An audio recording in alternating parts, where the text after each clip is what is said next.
innocent boy. I had a stuffed fox that I played with. He was a foxy, playful little toy. He created a powerful myth. As I grew older, that fox stayed with me. He may have been a figment of my imagination, but I took to him like a fish takes to the sea. He showed me his creation.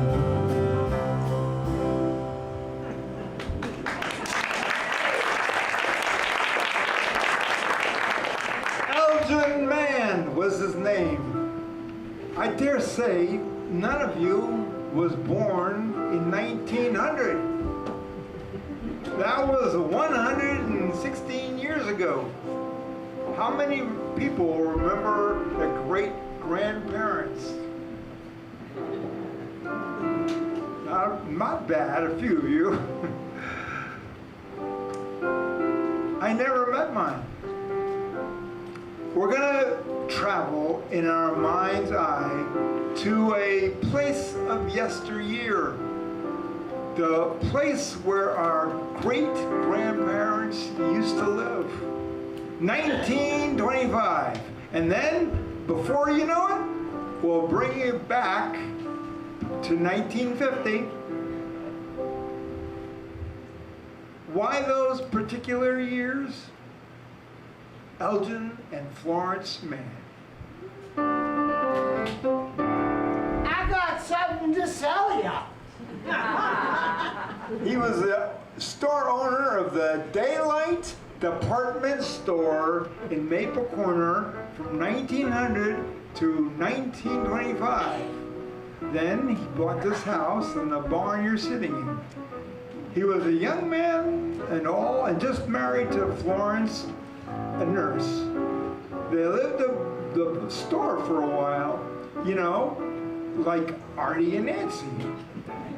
They gave their energies to a variety of projects around Maple Corner, many other things.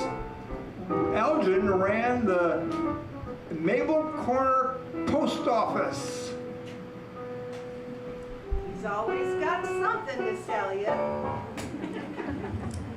Most of us have been here long enough to have Maple Corner come alive in our dreams.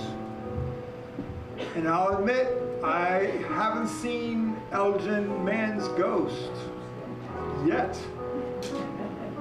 Still, we're gonna tell you our version of Elgin Mann's story. Granted, it's weak tea. We've thrown out all the bad stuff.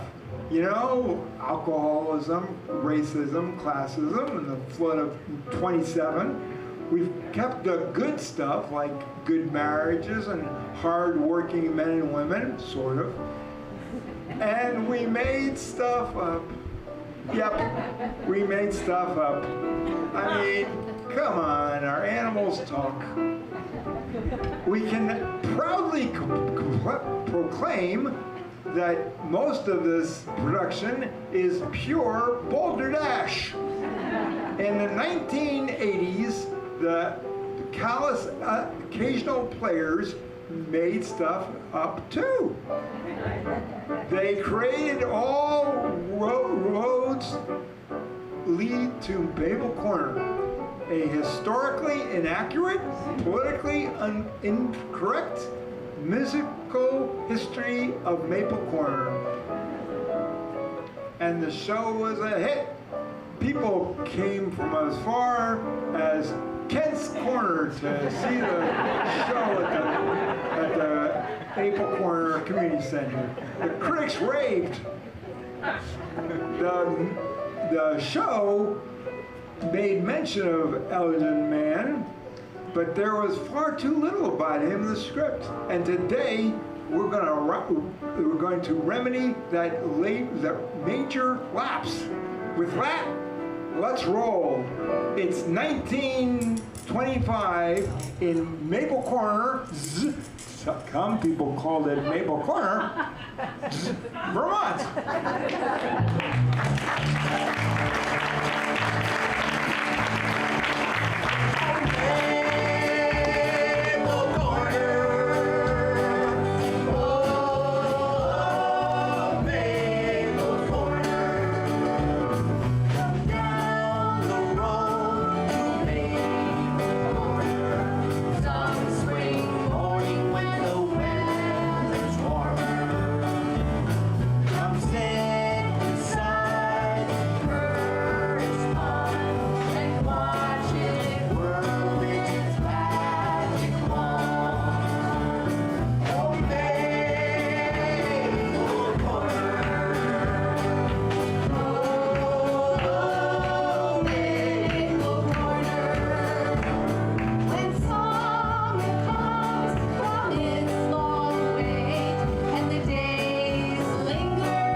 To sell you at the Daylight Department Store of Maple Corner. The ladies will shop till they drop at the Daylight Department Store. Men, they'll find their hunting gear, their accessories, their sundries, whatever sundries are, and their dry goods at the Daylight Department Store. Need something for your Sunday special? You can always find it at the Daylight Department Store of Maple Corner. For instance, Arnold Pettibone.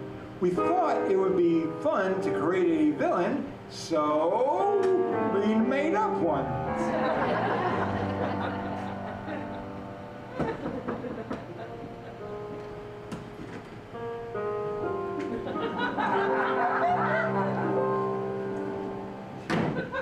Afternoon, Elgin.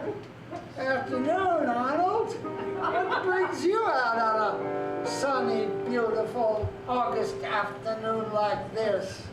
Just doing my job, Elgin. No need to appear fearful. Fearful? Me? Fearful, Arnold? Now, why would I be fearful of you? Because you've been neglecting the regulations again. Read Section 3, Part B of your retail license, Elgin. You've been selling raw milk again. And you will be fined. I will see well and good to that. Good day. Elgin had become restless in the years that he and Florence ran the store, and Elgin was always full of surprises. I want to sell the store. And then do what? Use the proceeds to procure 117 West County Road. You know the place up there with the big blue barn? They want to sell. Good Lord. I want to buy 50 head of cows and hire some men to milk them. Really? I want a farm, A farm? but I don't want to work. What? I want a farm, a garage, and the Maple Corner post office. Good Lord, Elgin. He wanted to sell the store, but keep the Maple Corner post office. That way he could sort of keep a handle on the situation around town. He could plot his real estate dealings from that viewpoint. I'm gonna know who's doing what, but I won't be tied down to a normal job.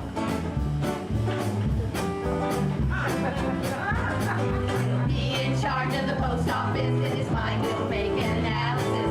That anyone hits a miss, he'll be in the middle of this. He's right where he wants to be, oh yeah, he's where he wants to be. He's right where he wants to be. He likes to know who's getting what, likes to be the source of the scuttlebutt. We can call him somebody not, won't live in just some hut.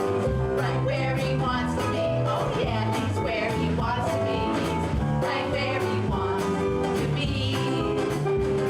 He'll be in charge of the post office, in his mind he'll make an analysis. When anyone hits or miss, he'll be in the middle of this. He's right where he wants to be, oh yeah, he's where he wants to be. He's right where he wants to be. Woo!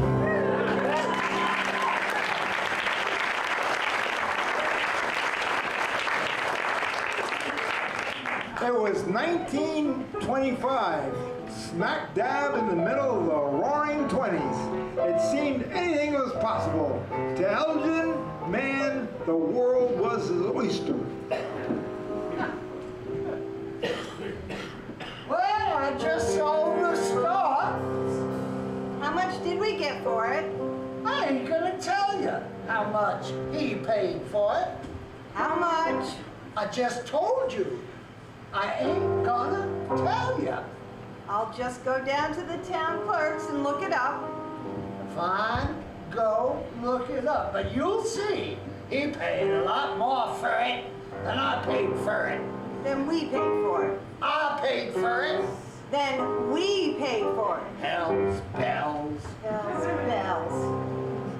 The automobile changed things a lot.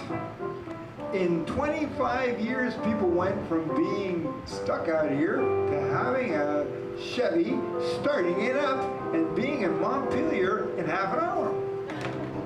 And being in Montreal in 5. It's like a whole other country up there. Yeah? If you want to speak French, It's a brand new world. it's a whole different world. And I'm gonna get me some of it. I gotta get me something of this world. I gotta get me something that's for real. Just as rare as a precious pearl. And as special as an automobile. I gotta do it. He's gotta do it. I gotta do it. He's gotta do it. I gotta do it. He's gotta do it. I gotta do it. He's gotta do it. And that's my ever-loving plan. That's his ever-loving plan. Mr. and Mrs. George Elgin Mann moved into this property in 1925. From the porch, they could see the road to Worcester and the schoolhouse. Elgin was sure that real estate was the way to go. He got into it in a big way. He bought all the property around Curtis Pond.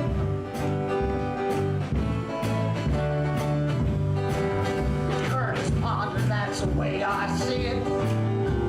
I'll buy up all the land that I can.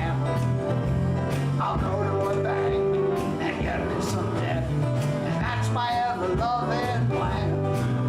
I gotta do it. Gotta do it. I gotta do it. Gotta do it. I gotta do it. Gotta do it. I gotta do it. Gotta do it. Oh, my name is not Elgin Man.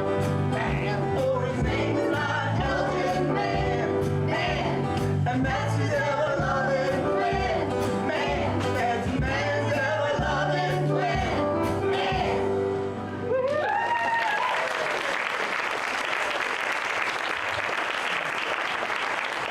Now, the name of this show is Elgin Man the Musical. However, we don't want to give short shrift to his wife, Florence. He's got to do it, and she's got to do it too. Their house was always full of people. She made sure of that. They be they boarders, hired hands, or foster children. Florence always made everyone welcome. She was a nurse, for goodness sake.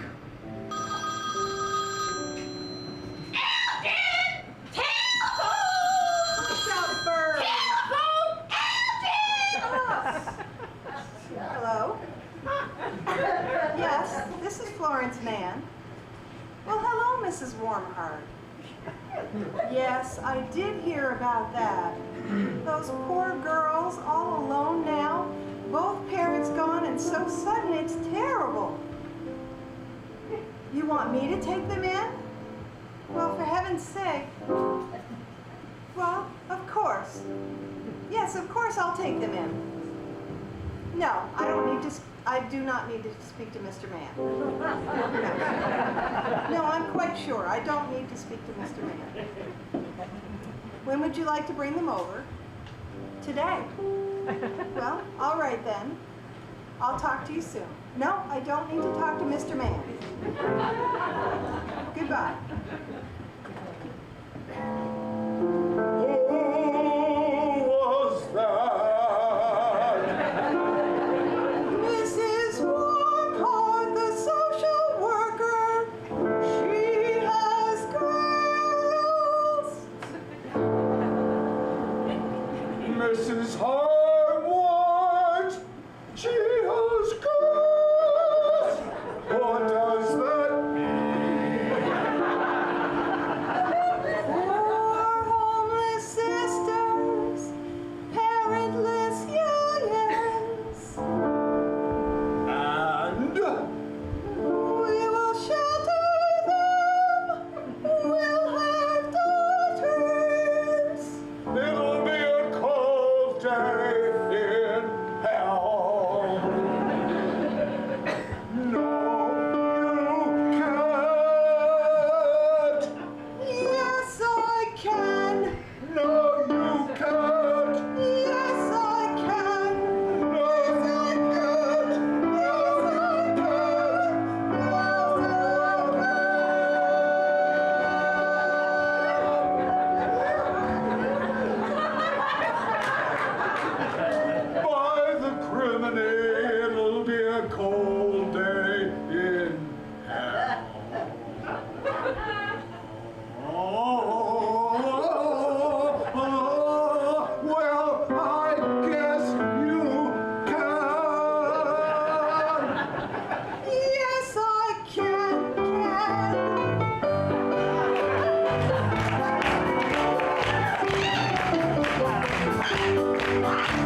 in the 1920s, automobiles started to be affordable. Elgin put a gas garage when there used to be new horses, and in violation of a non-competing agreement with Mr. Lackey, whom he'd sold the store, he put in a gas station too. He liked to work on cars. He was always looking for ways he could connect with people, especially people with disposable income.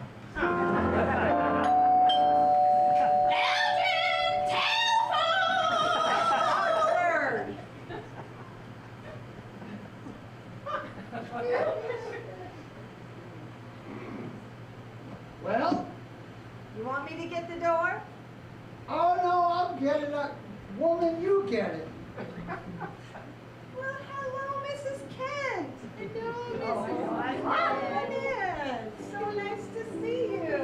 Beautiful young children, so nice to meet you. Oh, that was nice.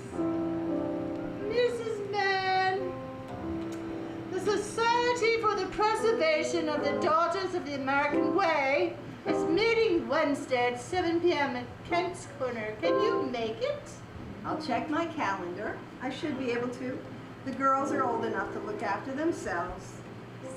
Excellent. Mr. Mann, is the automobile ready? It's ready, Mrs. Kent. Go see if you can find your room.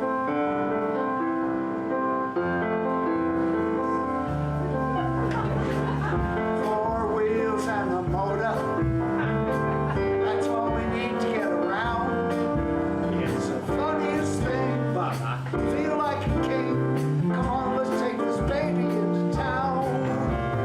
4 wheels and a motor, and everything else about it is first class.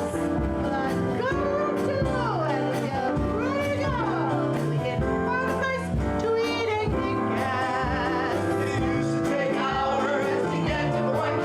You had to walk or maybe saddle a deer. But now we can drive there so effortlessly. We can finally get there from here. And that's really something to cheer for. Studebaker, Packard, or Lincoln? I don't care what all I drive. But it's gotta have a heater, because if you do it in a beater, it might take a little longer to arrive. Front seat, back seat, to the side. I know the spot that gives the smoothest ride, and I can show you how I shift. I know you'll get my drift as we cruise along this lovely countryside. So it used to take hours to get to Point B. You had to walk or maybe saddle a deer. But now we can drive there so effortlessly. You can finally get there from here. And that's really something to cheer for. 4 wheels and a motor. That's all we need to get around. And don't forget the brakes. That's all it takes. Come on, let's take this baby into town. Hey, come on, let's take this baby into town.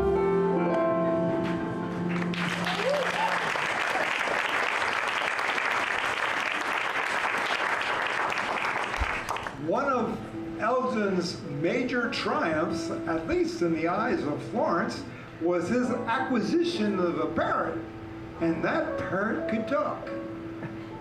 Mrs. Bullock, the school marm, often took her pupils up to the man's house so they could see the parrot. All right, now, children, let's line up. All right, you back there. All right, you now, come on. Now get in line, children. All right, now before we go in, I want to make sure that we're on our best behavior.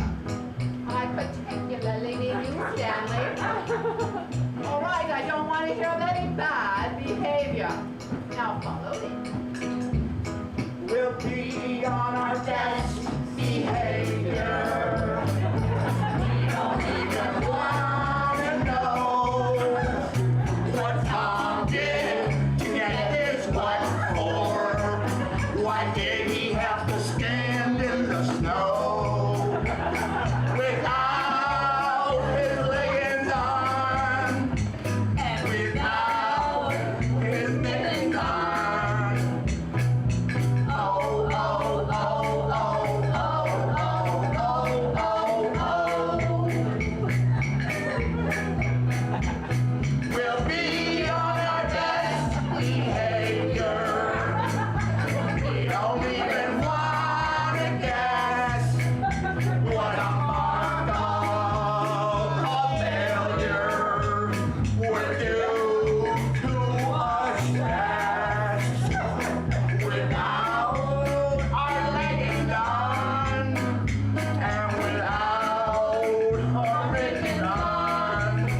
You must be a Morse, and a Robinson, and a Fitch, and a Morse. Who are you, sweetheart? I'm a little singleton girl, ma'am. All these new families moving in, it's hard to keep track of them. Look at you, Sally Ann. You're growing like a wheeze. What's this I see? Your stockings roll down this early in the season? You roll them right back up over your ankles and your shins. You'll get inflammation of the bowels. Now that's a proper young lady.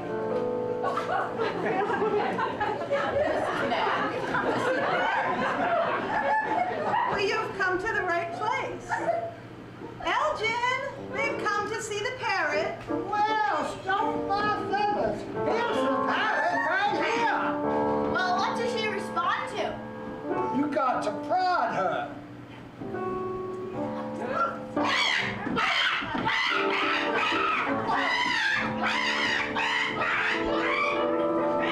Well, Christy, you don't want to hit her. You got to prod her with words.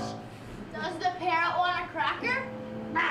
Stuff my feathers, it's not parrot. Her name is Polly. Polly want a cracker? Oh, now you've gone and made her antisocial. Florence, the parrot won't do what she's supposed to do. We've got to jump into action. All right then. You know what to do. Do everything I do just before I do it. I'll be right behind you. Elgin! You're making us all agitated! Stop! Did you hear that? Did you hear her talk? All you have to do is know how to provoke her. And Elgin is good at that. Now, step aside, kids.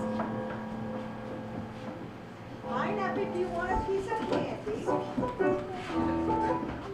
Thank you, Mrs. Mann. Thank you, Mrs. Mann. We'll see you soon. Bye-bye. Thank you for coming. Bye-bye. I don't think so. Don't I get a sweet? No. Wait, come back here, woman. Hush up, bird.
had his thinking cap on. It was 1927, and people up north were asking, how can we get a piece of the Florida action?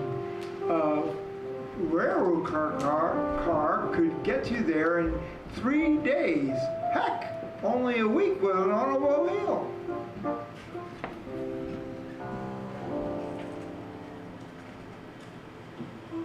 I've been thinking of going to Florida, Irvin. Have you? Because it's very pretty down there. And warm, too. It ain't too pretty up here in February, Irvin. Florida in February is pretty. Well, I've never been. Well, I haven't been either, but I think I might just take my automobile and go there. Well, I've never been. You want to come by any chance? Holy smokes, look at that's a good idea. I figure it'll take us a week to get there from here. A week once we're there from here to be there. And then a week to get back here from there. You know, it sounds like a good idea, but I really need to talk to my wife. What do you have to talk to her for? You need to get her permission to spend all the hard-earned money you've earned from all your hard labor? We've got to get down to Mann. There's acres of land for sale. They're real cheap. We need to get a parcel of people together to go chip in and make a real effort. Look, I heard you.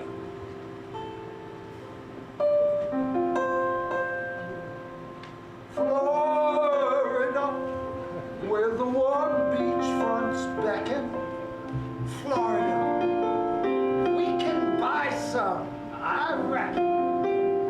Florida, hear me out for a second. It's going to be great right out of the gate. So crank up the car, we can't wait. We can't wait to get to that sunshiny state. To get to that sunshiny state. If he says I squawk, Are you kidding?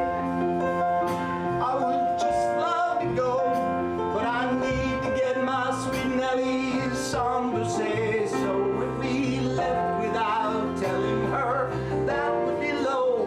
I'd be missing for days, and she's got her damn ways. I'd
the people at Montpelier gathered all their money together and gave it to Elgin and Irwin, who took it down to Florida to buy land. Hey, we'll be back. We'll be back on a piece of Miami. They were right. They went down and bought a piece of property in Miami. Elgin bought some wild animals. Elgin bought some alligators too. Put them in his wild animal farm. He carried them home in the back seat.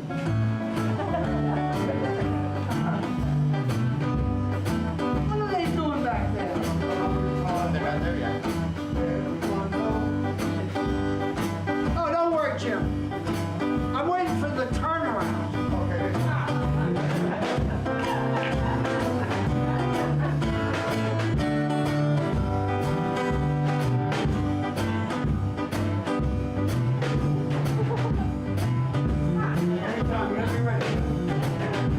This farming anyway. Turnaround, man.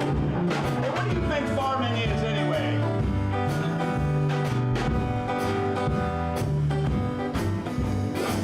Something. A little drunk.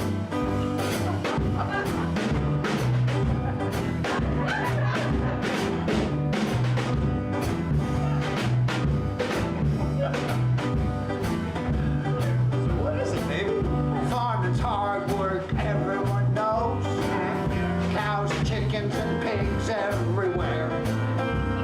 With all that manure, you'll sure need a hose, or you smell like a farm, I swear. Oh yeah? You're gonna smell like a farm, I swear. Look at me I now. gotta do it. He's gotta do it. I gotta do He's it. gotta do it. I gotta do it. He's gotta do it. He's gotta do it.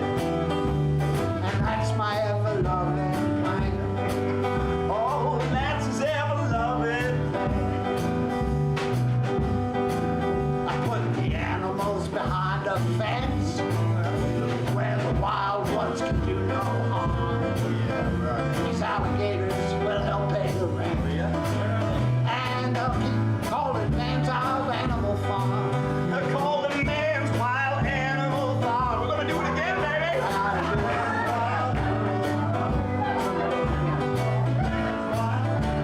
What was that last verse you just did? I gotta decide. Animal Farm. Ah, yeah, counterpoint.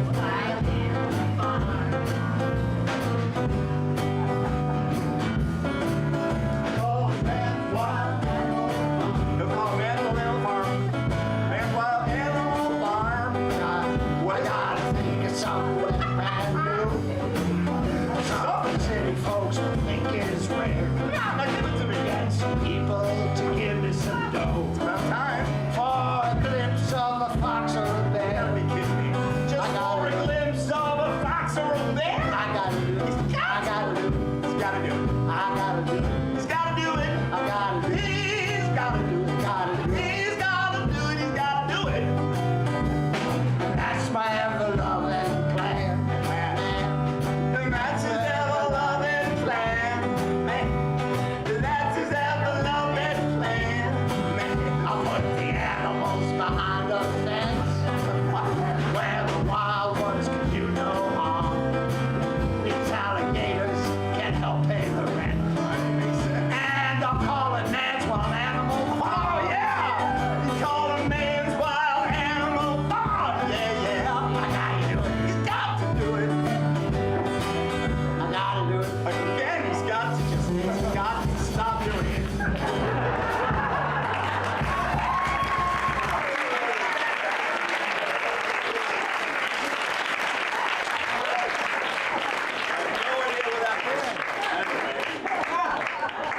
What are they doing back there? I don't know, I'm not looking. Why do we have to bring alligators back from Florida? Us Vermonters will get a real kick out of them. I never saw one, except in pictures.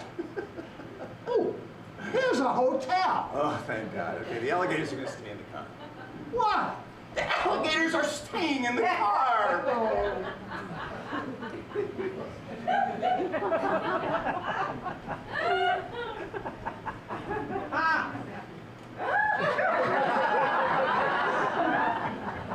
left. Yep. I guess we're spending the night in the car. Yep. Did you hear all that talk about Vermont? Yep. Have you heard about Vermont?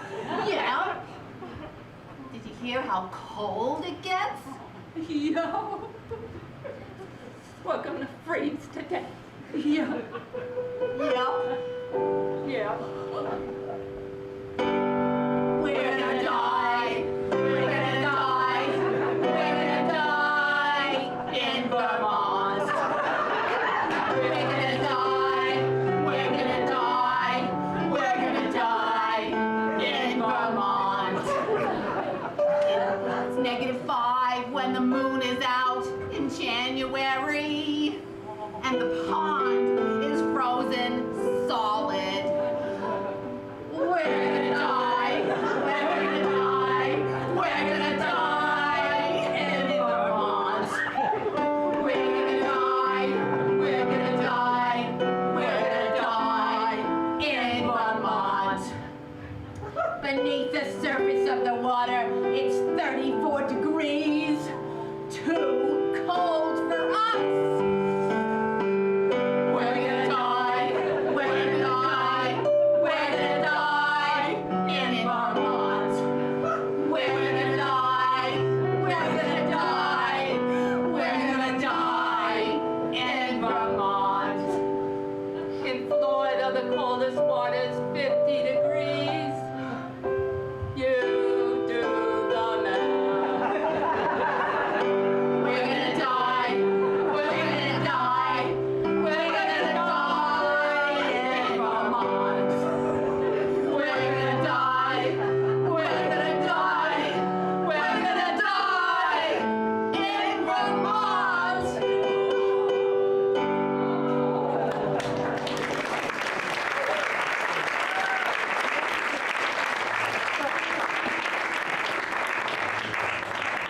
Davy made it back. It was all good for a while.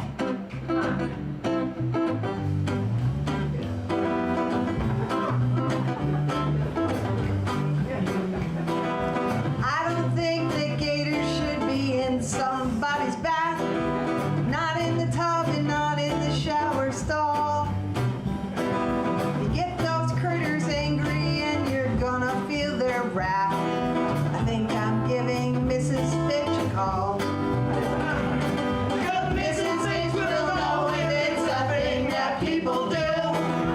Bringing savage animals indoors. Normal folks like Mrs. Fish might have another view. The only one I've heard so far is yours. You the Jew beefcake, that ain't nothing new. I'll forgo my bathing if it means we have a zoo. There's keep them in the tub, there's no other way to do it. I'll scrape and do my daily shove. Right here, there's nothing to it.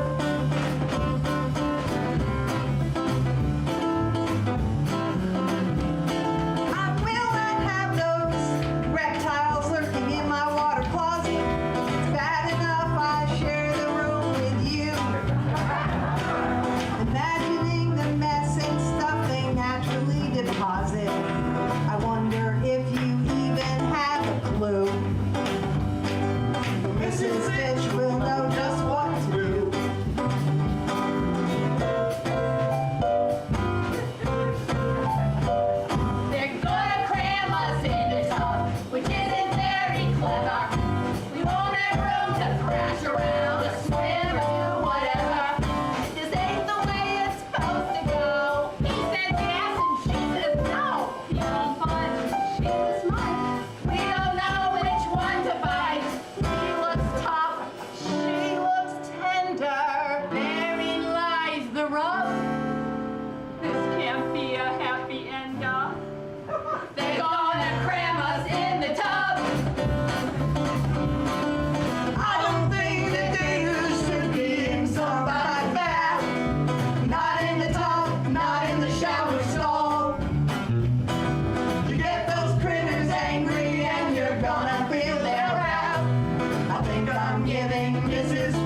See you all in 15 minutes.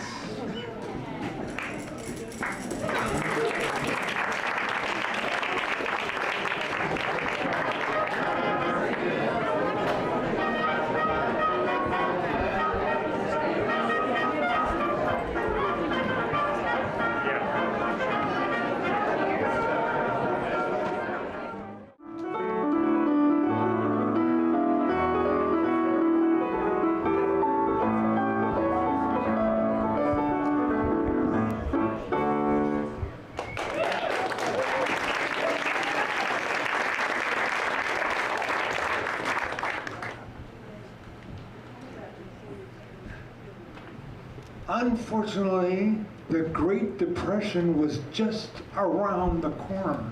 The roaring 20s were now history.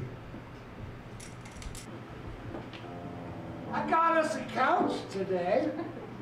How did that happen? I sold Mr. Hardy a lot down to Curtis Pond for a nice couch. He says he doesn't have any money, but he has a nice couch. I said, done. He's gonna bring it over tomorrow. Such a deal! Such a deal! That parrot's been hanging out with the alligators. I know times are tough, but, well, is it a new couch? He says no one comes over to sit on it anymore. He's a bachelor.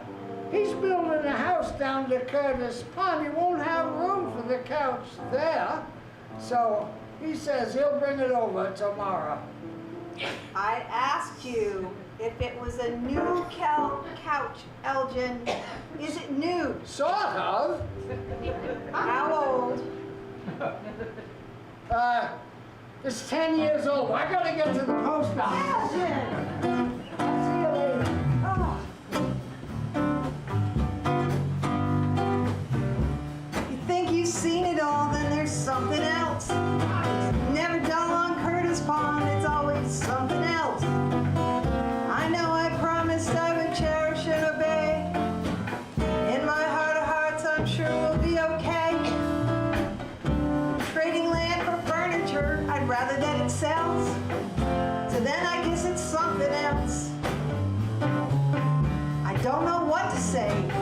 Could be worse.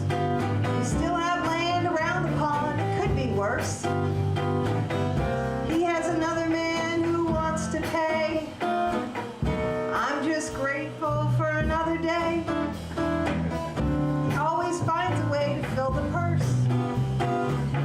Could be a whole lot worse. We traded land away. We get a couch. Good land on Curtis Pond. We get a couch. I guess we needed what I'd have to say. But did he have to trade our land away? He's not a stupid man, and certainly no slouch. It better be a pretty nice couch.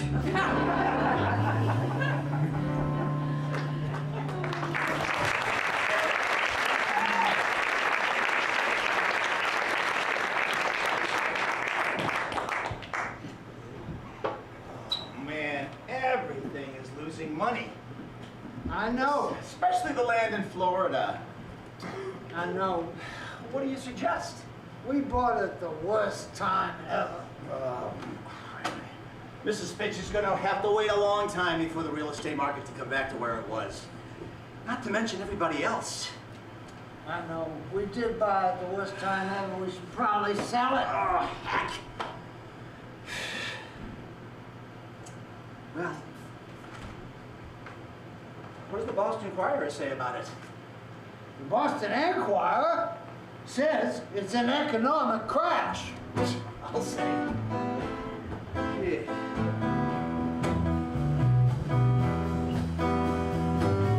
You own something no one really needs. It's an economic crash. It's an economic crash. It's an economic crash. If you own a stock that once was worth a lot, it's an economic crash. It's an economic crash. It's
those alligators when we was down to Florida. That's all you can say? Well, you helped. I mean, you was right there in the front seat. Yeah, I tried to ignore them. You did mind your own peas and peas and cues. You know, those alligators, they don't like too much attention. I'm not listening to this. I'll be back. Oh yeah, I'll see you at my new business. It's called Mann's Wild Animal Farm. You can get up close and personal with all the wild animals. Have you ever seen a beaver? Have you ever seen a mink? Have you ever seen a bear? You can see a fox too. You can see them all at the Wild Man's Wild Animal Farm. The people of Maple Corner carried on, and the Great Depression came and went. And truthfully, Maple Corner didn't see any big difference. Elgin worked on his wild animal farm, and his mind keeps on ticking. I want to build a bridge across Curtis Pond. What in the world? Then people can go out there and buy real estate. You know, I figure there could be maybe one car at a time could go over this bridge. I figure there could be maybe 10 houses for sale out there. Oh, Lord. Something like that. You know, there's this fella over to the Wadens department. He's been keeping a real close eye on me. I don't think he likes me very much. Arnold Pettibone is his name. Pettibone. Yeah, I know him. You know him. I know him all right. Try to get me to put down on paper what I'm gonna do with my old land. Always trying to stir things up. He wants me to, too. You know, it's a brand new era. What I do with my property is my own business. That's right. That's right. It's a brand new era. Can't own a porcupine, can't own a mink, can't own a beaver, no fox. But the property values on Curtis Pond are going way up. I can see it. The people will come from Boston to see how simple and beautiful life can be. The women can stroll while the men chop a tree. Then you can skate on the pond when it gets wintry. And New York's a cinch, it's so crowded and gritty. The ladies are glad to get out of the city. And the pond is just sitting there, looking so pretty. I'll sell them some land, that's the point of this ditty. And it's my land, don't need to go to committee. And 1, 2, 3, he built the bridge.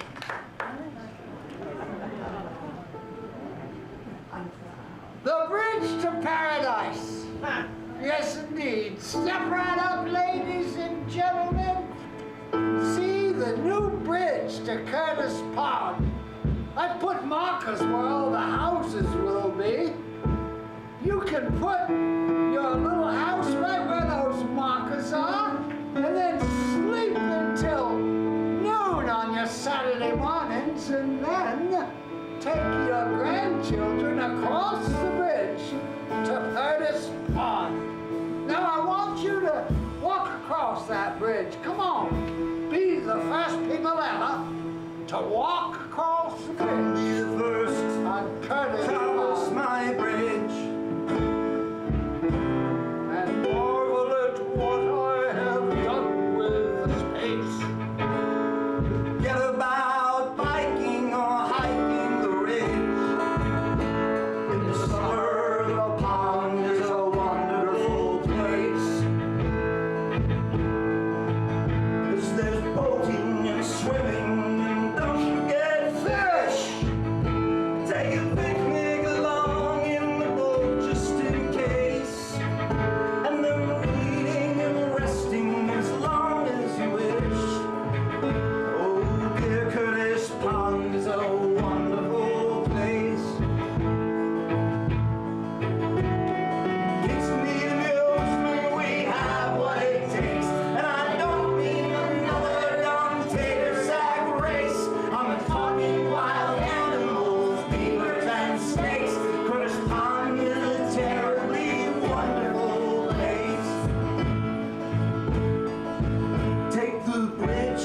fun with a girl on your arm. Curtis Pond is a wonderful place.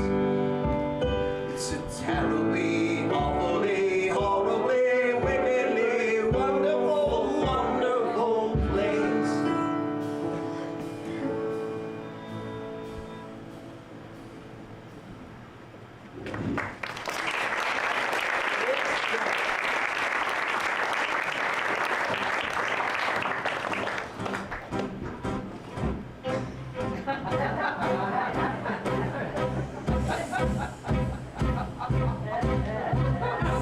Is that a nice house? A big barn? A farm? What more could he want? I'm a precise man. That's what I am. If it says so on the page, it must say so in their wage, exactly how much they engage. And I won't ignore it by him giving me a ham. I'm a precise man. That's what I am. I'm often quite exacting, and often I am practicing the fine art of fine printing, so I won't ignore it by him giving me a ham. I'm a precise man. That's what I am. Now this bridge has a big problem. He never got a permit. I don't see how to solve it. It really acts as one big hulking dam. Ah.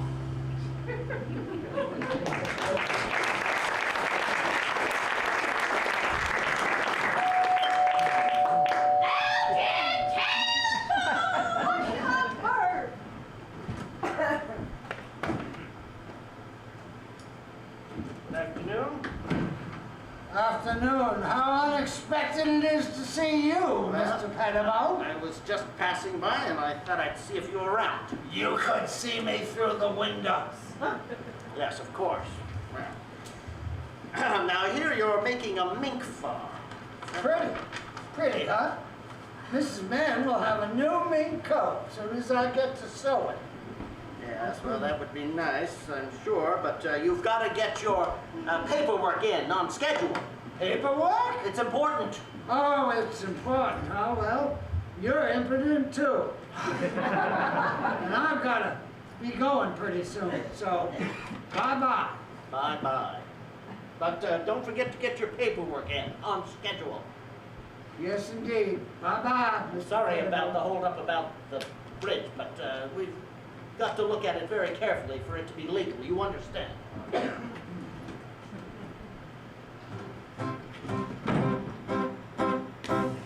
He's a knucklehead. That's what I said. He just wants to come and spew. He thinks that he might sue. All he does is shoo. That's all I really have to do today. Did I say he started a mink farm? Well, he did.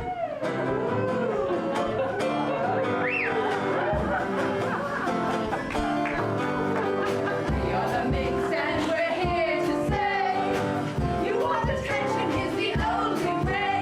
Pretend we're doing chaser and you have to portray the character who has the finest hair in the play. Because it's in the hair, it's all in the hair.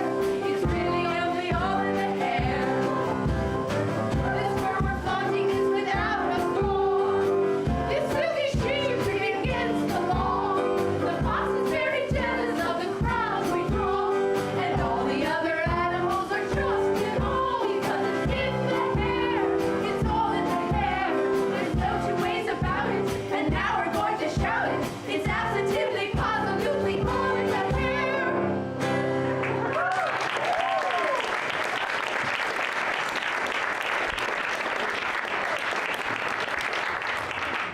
In those days, not everything centered around Elgin. Man, in the evenings, people would often gather around the parlor and tell stories. This evening, we have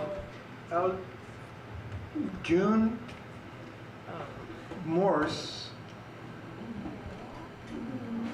in our house. Let's give it up for her.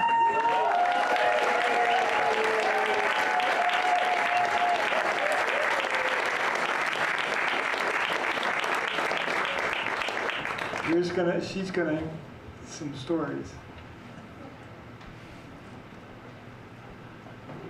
As many of you know, I grew up on the farm about 1.5 miles north of Maple Corner, back in the 30s and 40s when money was not plentiful. But Mother had a big garden. She canned hundreds of quarts of fruits and vegetables, and we had pigs and cows and chickens. And speaking about canning meat, there was also quite a considerable amount of venison that got canned at our place. Mother had the chickens, so she sold eggs. She made butter, sold butter, cream, milk, sometimes raspberries. So not just our family, but almost all the families that went to Maple Corner School, the kids were from farms. And I'm sure all the other mothers did the same sorts of things that my mother did. Sybil and I walked that 1.5 miles from home down to Maple Corner School many, many times. And our teacher for the first 4 years was Mildred Bullock. Mildred, as some of her students might have mentioned, could be crossed. Most of us can. She was a wonderful teacher. She took very seriously the idea that she needed to give us the basics that we were going to be using all our life. It just so happens that Mildred's daughter is here today, this evening, and I think maybe we could entice her to get up and tell us a story or two about growing up in Maple Corner, about the Manns.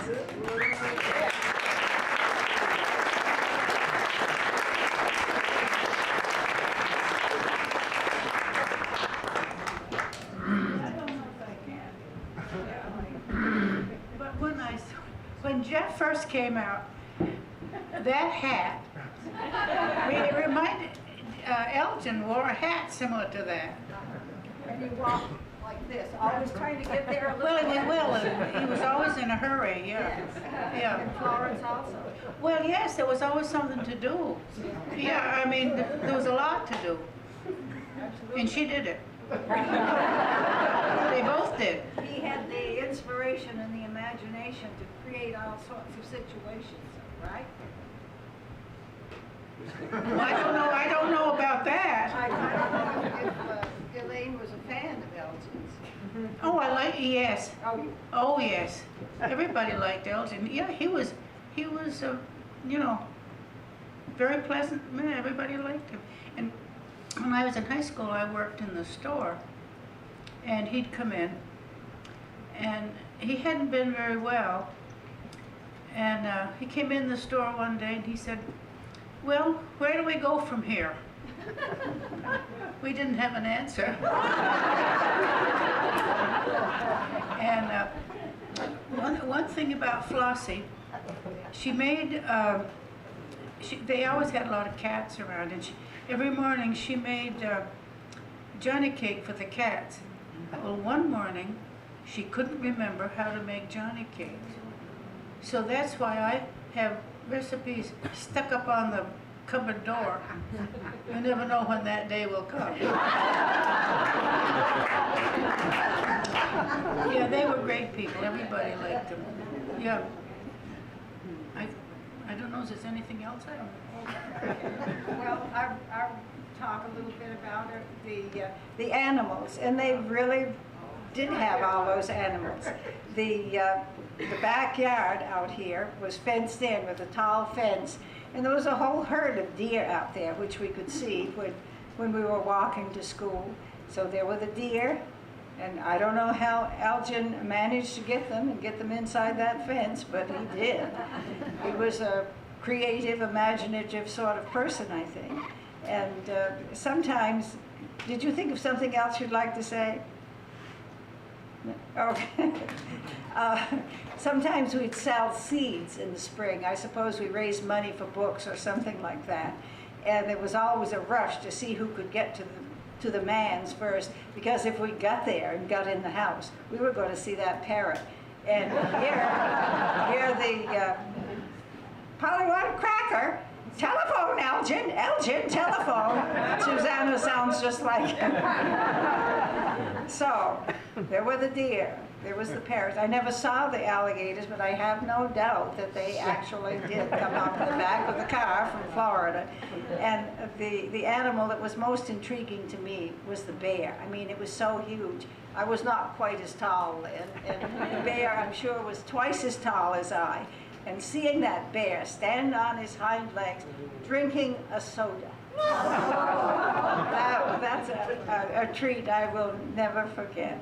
So, school was wonderful. The kids were, I think, basically pretty well behaved. I don't know if it was Mrs. Bullock or Mrs. Daly that started the flower contest. Do you know, Elaine? No? But we had a flower contest every spring, and contests, you know, competitions, always inspiring. And it was really our nature study and science, and we learned, I think, 60, 70 different kinds of flowers that we could find. And we could be out in the woods, totally unsupervised, for an hour or so during the noontime. And not very little happened that wasn't.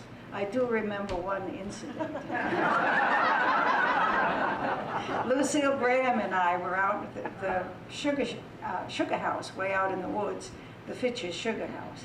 And in back of the sugar house, there was a little outhouse. We were examining it and trying it out a little bit. It seemed a little bit wobbly. Over it went. Unfortunately, there was no one in it. But thinking about, I mean, Elgin had these inspirations and decided to do all sorts of strange, unusual things. And I think that tradition has followed through with this house. Think about the people that were here. And Florence, I mean, she was very kind and encouraging and brought children into the house. Anna Remick continued that. She had children in the house, and she worked with foster children, and she was very kind to children. And one more, a dear friend of mine, Kathy Thomas, lived in the apartment. When she left there, she and her husband Jack went up to Hardwick, and there they took in as many as 14 seriously disabled children and took care of them. Creativity, well, who knows? I mean, there was Chris Miller, quite a sculptor, quite an artist, quite inventive, inspiration. Did that get handed down from Elgin? I don't know. Maybe it did. And then, this guy here.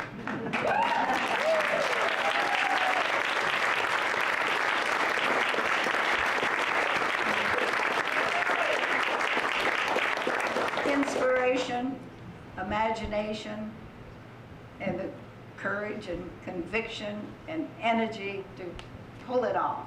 And he has done that. Thank you, Chris.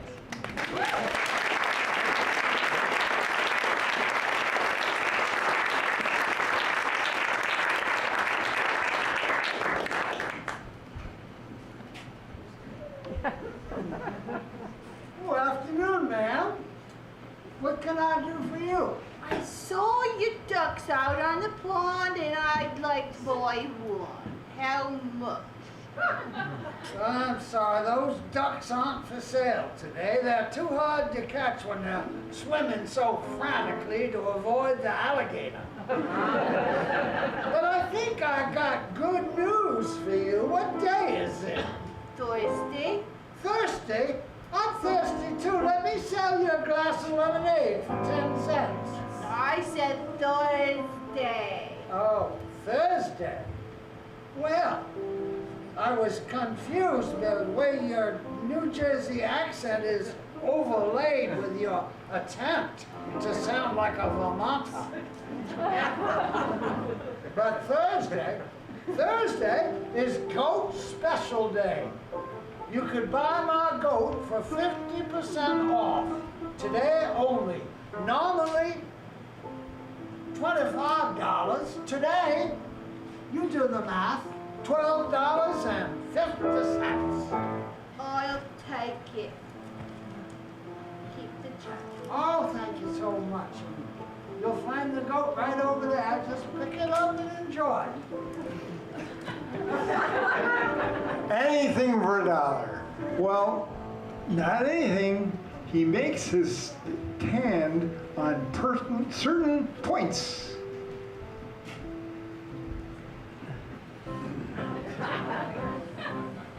I'll get him.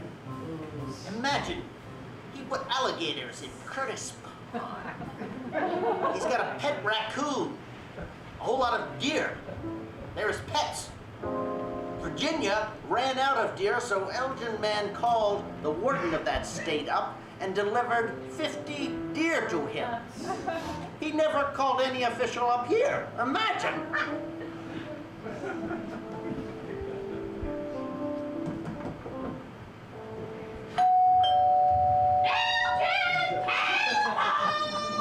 Hush up, Bert.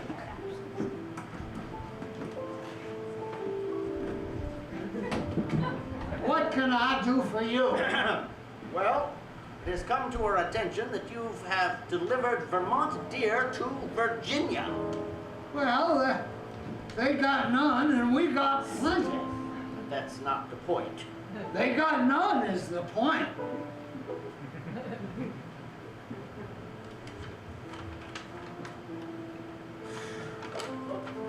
Well, enough of your madness, Mr. Mann. You know, I was just thinking, if they got none and they now have 50, pretty soon the deer will have babies and they'll have 100, 1,000, 50,000.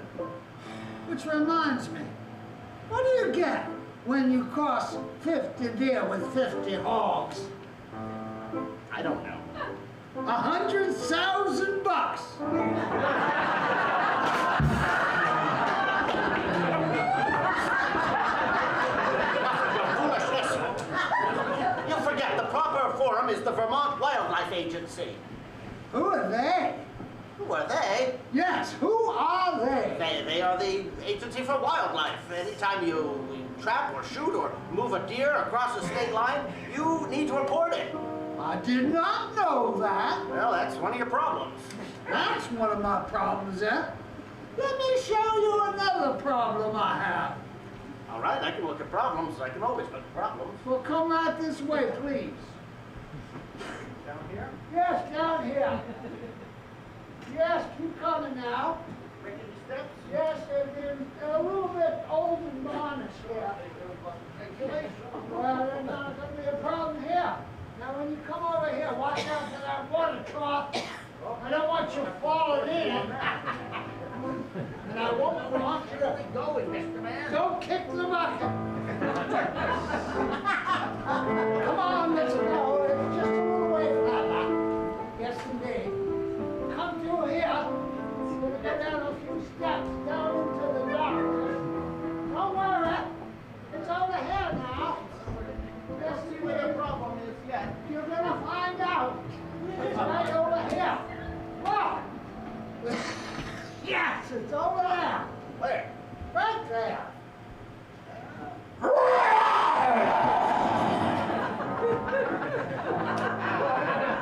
that? A bear.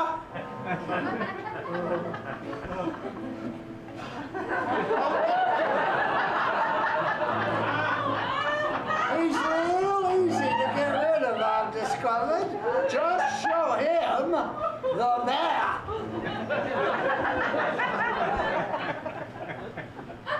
Did you all see what happened?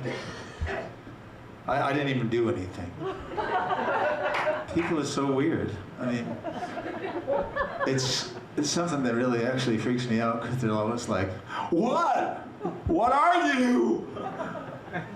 Actually, I need to get to that because the reason I need to deal with this now, and the therapist that comes to the farm for all the animals says I need to face my fears, and I react too angrily, too quickly, and she thought that perhaps, because I act out all the time, she thought maybe show business would be the proper venue for me. So I said, okay.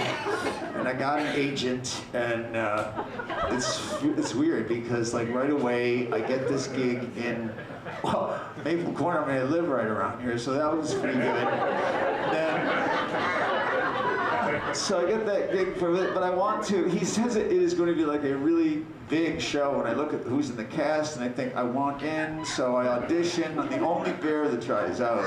So I get a female character, and I'm thinking, okay, I will stretch my range, like De Niro did when he got fat for Raging Bull. And I thought, you know, what can I do? I want to be a strong, feminine, but sort of ephemeral and delicate, and so I thought the bow is what I came up with. Which reminds me, Carl, you're going to have to help me, because the thing about my performances is I don't get jokes too much, so you're going to have to help me by doing that thing you've been doing. I hear it makes people laugh when you do that. That's it. Okay.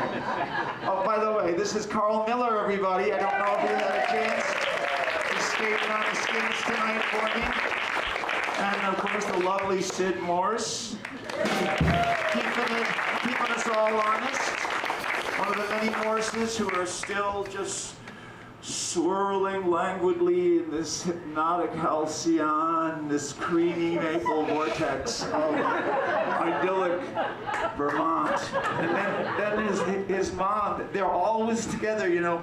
I saw them skipping down the hill together to the store just a little while ago. She wanted to play the piano because they could be close. Security said 6 feet. Gave her the authority for 6 feet of space. That looks good. Now, see? Now, here's the thing though, because my mother just left me wandering in the woods. That's why I guess I'm in this constant snarling thing. It's really hard to go out, you know, rolling around down the hill the way you've seen cubs do.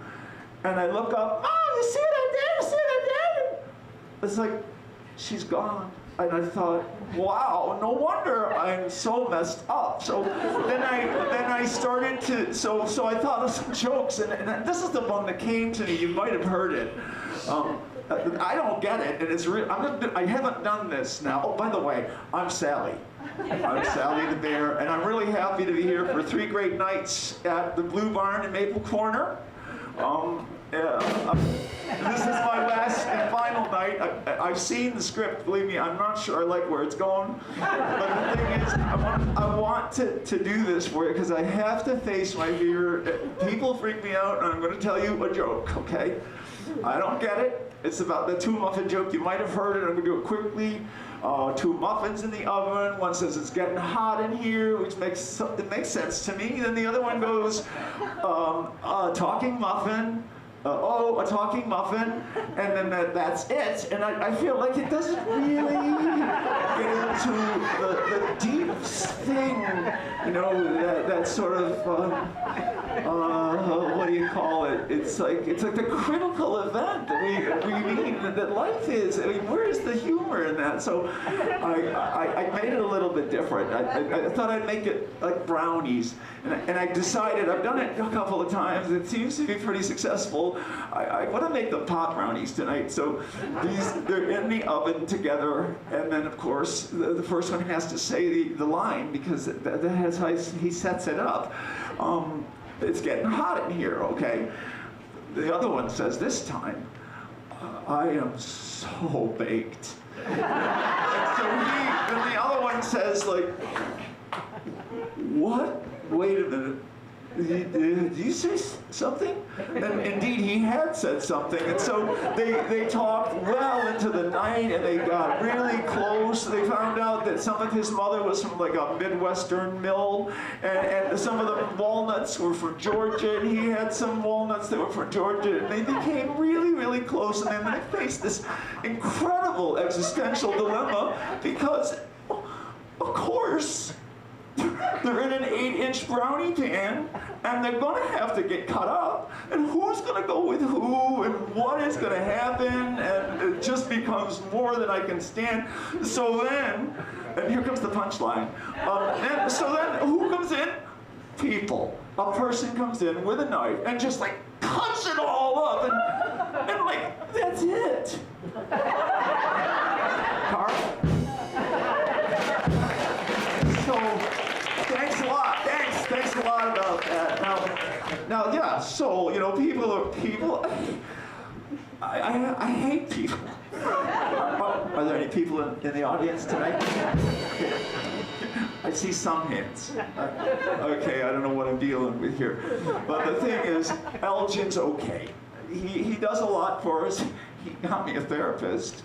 It's got me this far, because I wouldn't have been able to come out here without a little help from my friends. And Elgin's a friend of mine, even though we have our issues.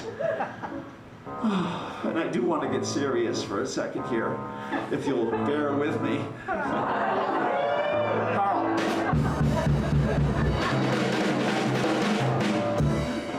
I forgot to tell you about Jimmy V. Jimmy V.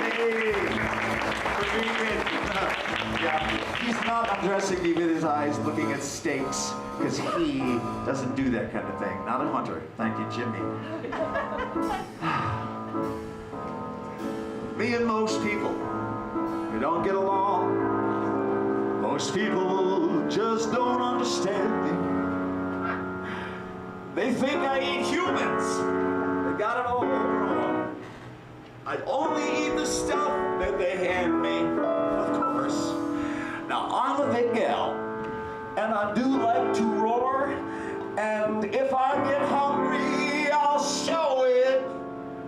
And I'm also quite curious. I love to explore, but I can't because I'm tied and they know it. All right, that's it. This is no kind of living. I won't beg for one more easy crumb. Oh, whoa, for a way to express my misgiving. But I can't talk, remember? I'm dumb.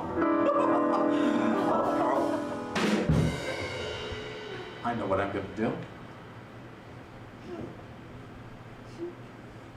Should have thought of this a long time ago. Could you hold this, please?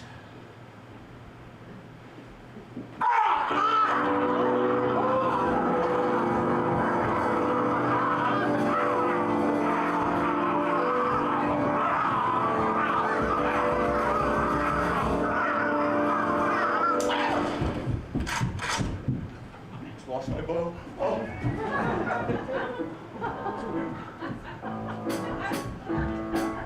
Heavens to Murgatroyd. She came in and shot me.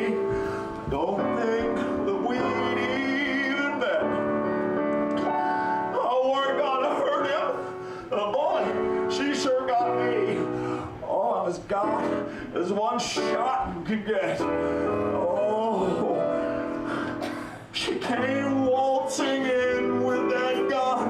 It went BAM! Oh, oh. And only half of his head had been gored. Oh, what kind of monster do they think that I am? I expect you'll still take me, dear Lord. For I know as I float those heavenly gates, all the angels will have to agree. And they'll murmur among them, she's one of the greats, and she's free. Lord, at last, Lord, she's free.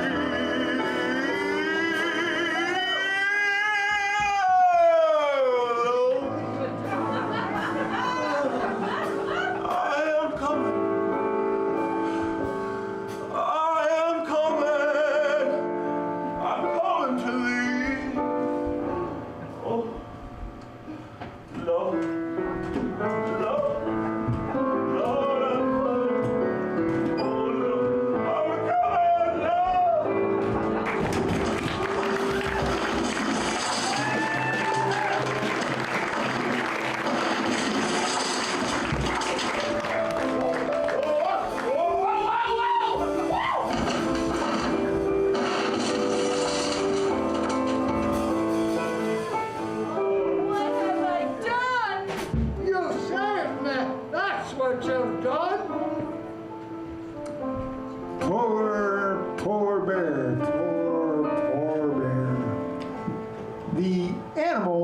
needing an executive meeting. The rabbit calls the meeting to order. The deer and the raccoons and the fox have their say, and the mink makes the final point.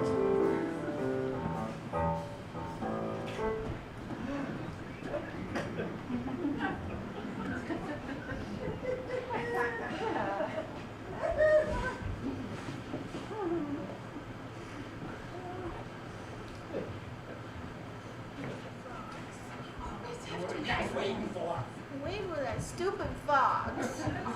Go on without me. Oh, fine. Can we have a meeting? Can we come to order, please? Jeez, oh, please. I'm waiting for them.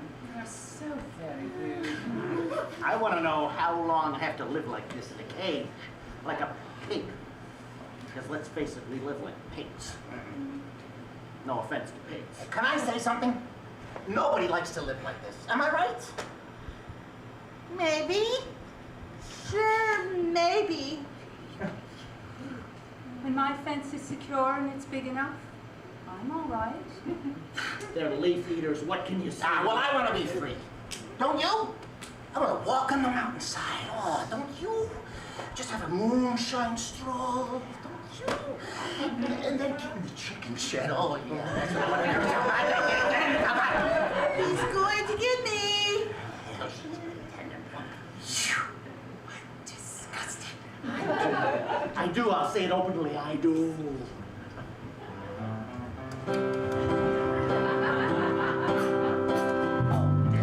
We don't want to complain because he treats us well.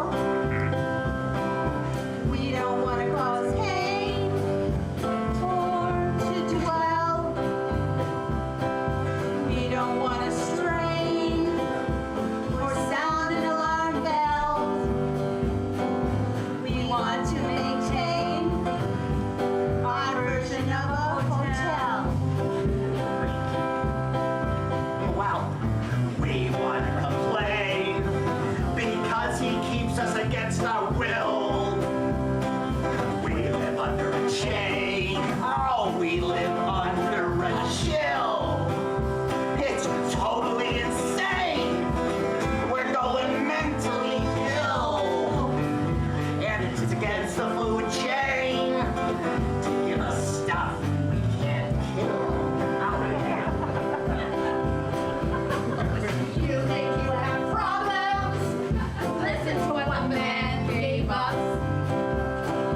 We have to maintain our awesomeness so he can kill us. Our mink coats are the cause that they raise so carefully us. We have a difficult problem. The problem we have is with us.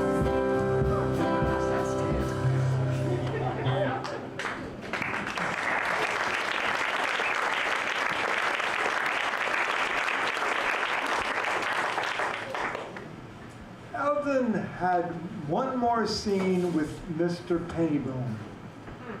In a way, Elgin seemed stuck in the old world, in the old ways.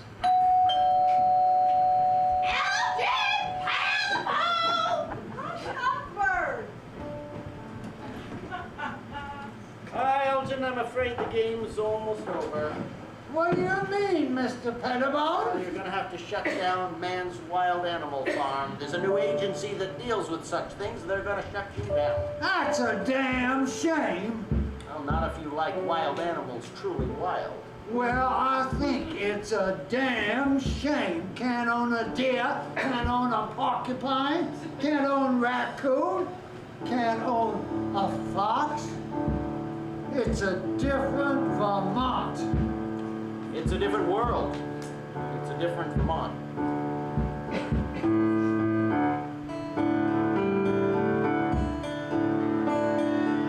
It's not the way it used to be. When folks did as they pleased. And it can't be like it used to be.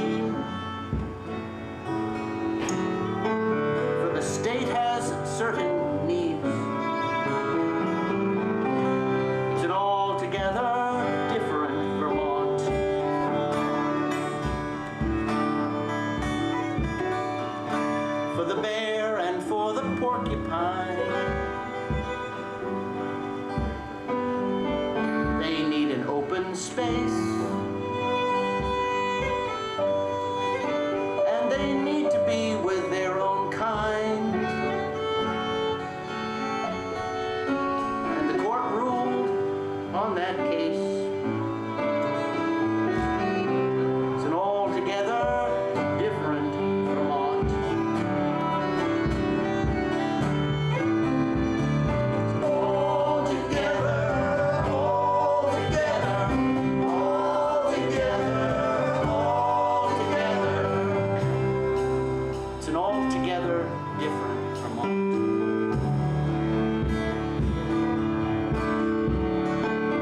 Saying goodbye now. The woods call. I know. You gotta go. You gotta go. And it was stuffed fox is all you ever had. You had me in your imagination. Only in your imagination. I know. You never really owned me.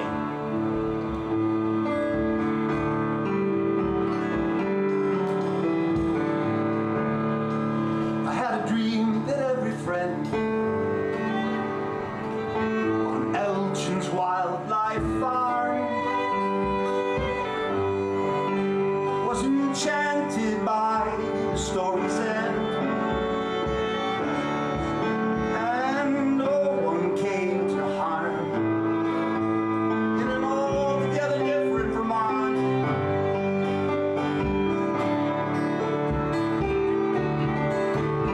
So fare thee well, dear Elgin man. You did the best you could. But a fox must stay within his clan. Oh, you just misunderstood. It has come to be a different Vermont. It's an altogether different Vermont.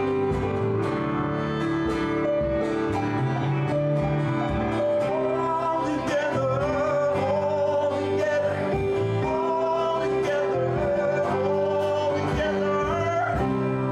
altogether different Vermont.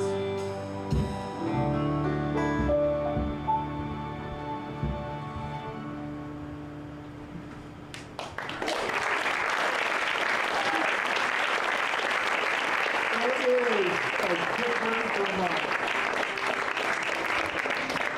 Mr.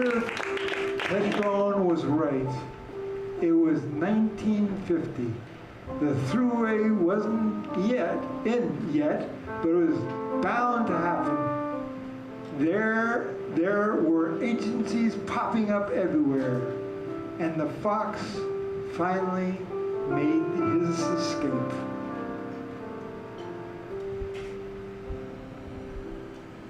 I'm getting pretty old now. The alligators ran away into Curtis Pond. I know. They broke the net you made for them. I know. And the bear, it was just terrible about the bear. I know. I know you know. And the mink farm? Oh, I hated killing those mink. I know. And the beaver, and the fox, and the moose. And the bridge is collapsing on Curtis Pond. That's in the past. What interests me is in the future.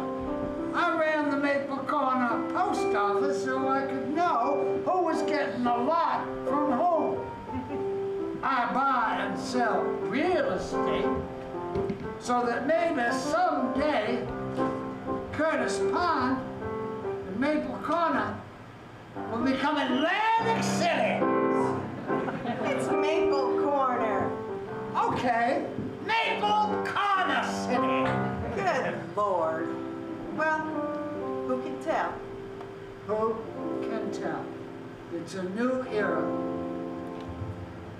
Well, 75 years from now, who can see, who can say? No, we can never tell and we can never stay. Well, it's not quite Maple Corner City, is it now? It isn't. But life goes on, and Elgin and Florence have, over the last 75 years, faded from the memories of most folks here in Maple Corner. I know some of our neighbors who remember them. But now that you've seen this, well, what I mean is to say is that we hope this little production of ours has helped keep Elgin, these two colorful individuals, Elgin and Florence Mann, alive in the memories and hearts of a new generation of Maple Cornerites. Sure, we've made most of this up, but still, the important thing is to remember is their attitude, which they've also made up. We don't think Elgin and Florence would let any little things like failure stand in their way. No, by gum. In our imaginations, they always looked on the bright side. Say, what's that I hear? Sounds like there's music coming across the way from Camp Comfort.